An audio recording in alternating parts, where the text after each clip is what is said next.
everyone, welcome to Barbie Land, where the skies are blue, the houses are pink, and the land and sea is plastic as far as the eye can see. They absolutely nailed the look and feel of the film, which was fun to watch, but doesn't live up to its promise. I'm glad you're here because there are some big Barbie topics to talk about.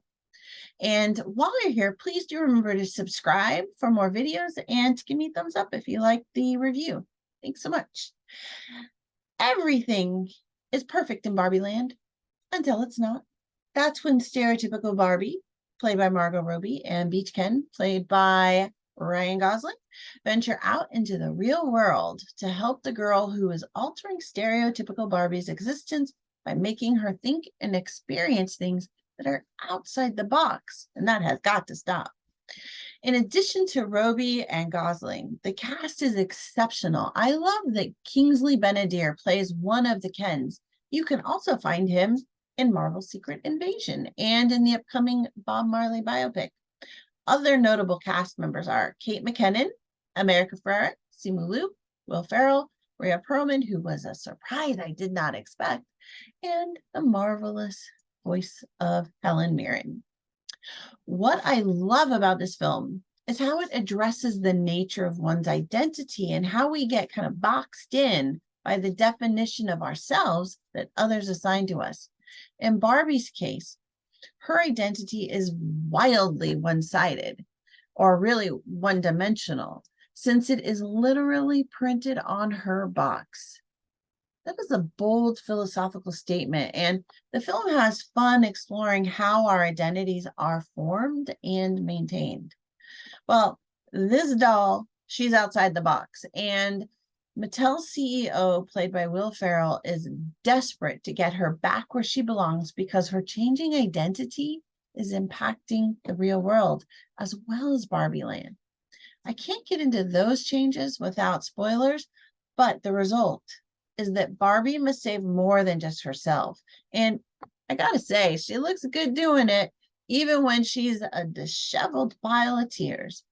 The film does a good job of subverting real-world norms within Barbie Land, which is run exclusively by Barbies.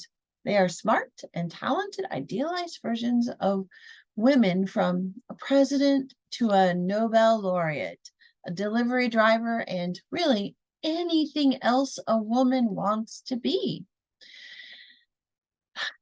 The exception is that Barbie can only be one of these things, showing the utter lack of complexity within the wide selection of dolls. However, this is addressed in a scene that has stereotypical Barbie imagining or learning to imagine outside of the box and what that would mean for her and her future. In Barbie Land, the Barbies are everything that matters. They are the power structure. The Kens have the same type of kind of siloed identities, portraying them as handsome, somewhat dim man dolls who are desperate for Barbie's attention, but they are permanently in the friend zone. This is weird, and it kind of highlights the lack of meaningful relationships within Barbie Land. Everything is surface level with no depth of emotion or anything like that. These are really characters of humanity, and I don't know, I guess it's a really good contrast to reality. The one unexplored exception is Midge, pregnant Barbie. Now, how did that happen? And where is that Ken? Or should I say, where is that Ken Daddy? I wish we had seen some hint of that story because it would have been really interesting, especially in this kind of serious relationship-free zone in Barbie Land. You could argue that this choice to not have actual relationships between the dolls shows how important a person's identity is to being able to form a meaningful emotional connection. You could say that it's because they are kids' toys and they're not supposed to have that kind of relationship. But you know, how did Mitch get pregnant? And really, come on now, any adult who's had a Barbie and Ken knows exactly what Barbies and Kens can do and how Midge got pregnant. All right, back on topic, back on topic. America Ferrera deserves a special shout out for her inspiring monologue. She brings a sincere depth of character and emotion to her role that really kind of grounds the film, while Margot Robbie is absolutely 100% perfect for her role as stereotypical Barbie. And she really is wonderful in the film.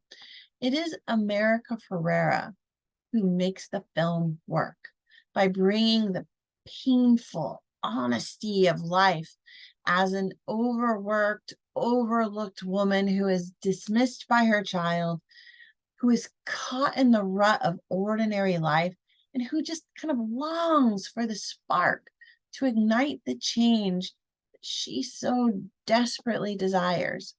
The thing is, her character, Gloria, doesn't even realize that she is the spark that initiates the change.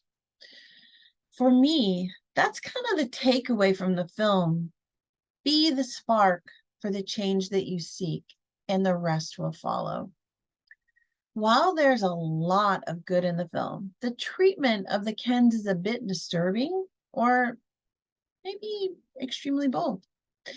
In an effort to show Barbie Land as the inverse of the real world, the Kens' identities were not only confined to the marketing blurb on their boxes, but they were also kind of pushed down to a status of near irrelevance within Barbie Land, turning it from a matriarchy to a Barbiarchy. This is something that is addressed in the film, and I'm gonna say that I need to avoid spoilers here, so I'm gonna kind of not go down that path. But as a result, the Ken's experience really acts as a hyper-realized relief to kind of contrast the lived female experience. And you know what? That really is interesting when you think about it. When you start pulling back the layers of the story, you see some deep and meaningful ideas that I hope will spur discussions among women and men about how important it is to form our own unique identities beyond any connection we might have or seek to have with another person. I don't think that message would have been as strong if the Kens weren't so dependent upon the Barbies' attention, and if the Barbies' identities weren't so confined by the labels on their boxes.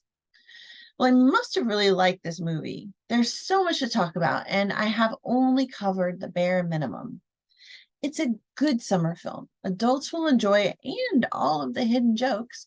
While I think younger kids will mostly like it, there is some content that could kind of be confusing to them, and you might have to explain it to them so they kind of get it, or maybe just gloss over it a little.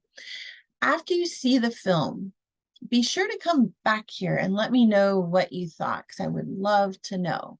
Also, before you go, please be sure to hit the subscribe button for more videos.